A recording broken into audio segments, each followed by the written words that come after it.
Bonjour, aujourd'hui on va s'intéresser et visiter un pistolet allemand, c'est-à-dire le Mauser modèle 1914, issu du modèle 1910 qui était chambré en 6,35, alors que le modèle 1914 est chambré en 7,65 mm Browning.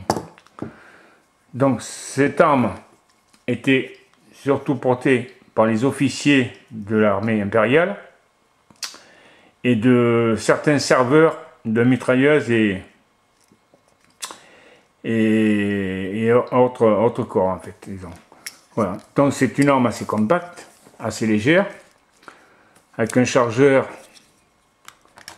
de 7 coups, non 8 coups, autant pour moi, de 8 coups. Cette rayure ici là, elle sert à enclencher, lorsqu'on engage le chargeur, ça lève la pièce qui sert de éjecteur d'étui. Donc c'est l'emplacement exactement de l'injecteur qui vient ici là. Donc ici nous avons une sécurité. On a fait une sûreté, du moins facultative, c'est-à-dire pour pour porter l'arme en toute sûreté, sécurité. Une fois enclenché, évidemment, la détente est neutralisée, est bloquée du moins. Aucune action peut se faire sur la gâchette à l'intérieur, qui lâche le percuteur lancé.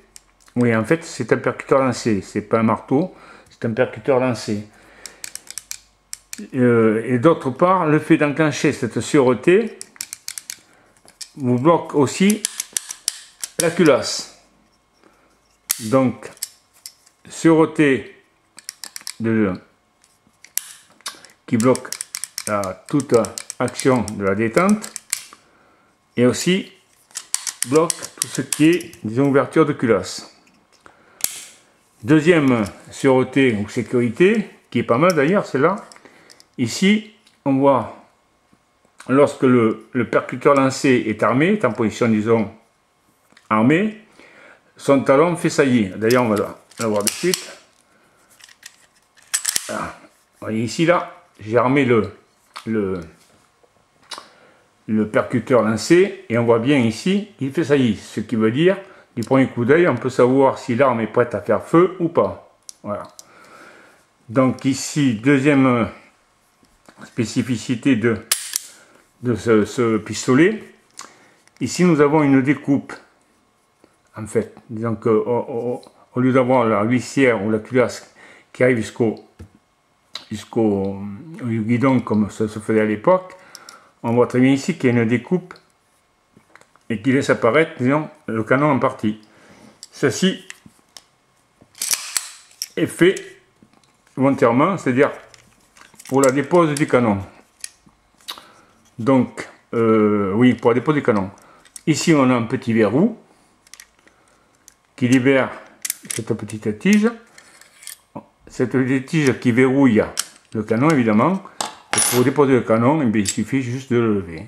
Voilà, donc c'est vraiment très simple comme dépose. Donc la tige, elle prend ici, évidemment. Elle passe par ici, et puis évidemment, elle vient verrouiller dans la tige guide qui est ici. D'autre part, qu'est-ce qu'on peut dire d'autre? On peut dire, bon, je vais remonter. Cette arme est assez précise au tir par rapport à un Browning classique, enfin un système Browning classique. Je pense que c'est dû au canon fixe. Je vous garantis qu'à 25 mètres, on fait de beaux cartons avec. Pour un 7,65 mm, croyez-moi que il est assez précis. Pourtant, la visée est en V classique, montée sur queue de ronde, donc on peut la régler en dérive à gauche ou à droite, puisqu'elle est en queue de ronde, avec un guidon assez proéminent. Et avec je crois qu'il y a 6 rayures à droite.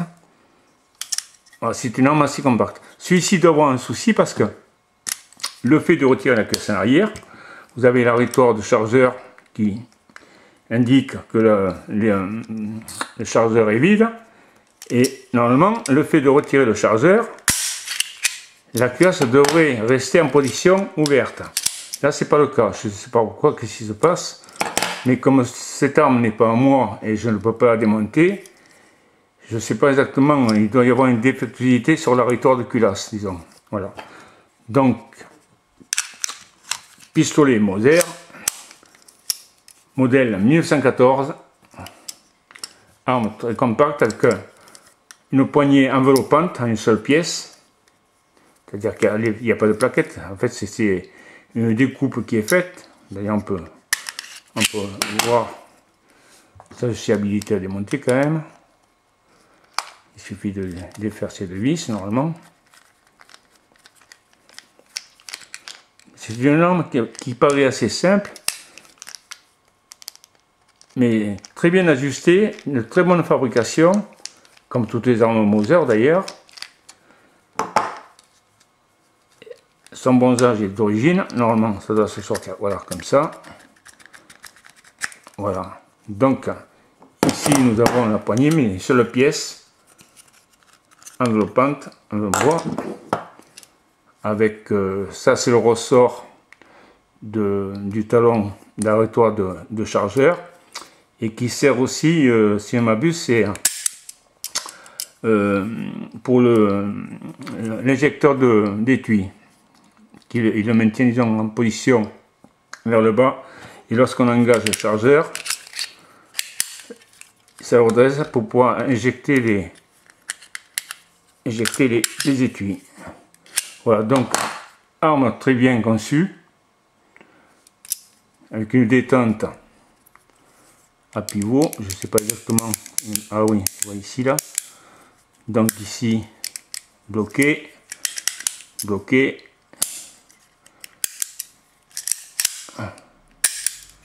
donc il n'y a pas de sécurité de chargeur, parce qu'apparemment j'ai pu percuter. On remonte la poignée enveloppante.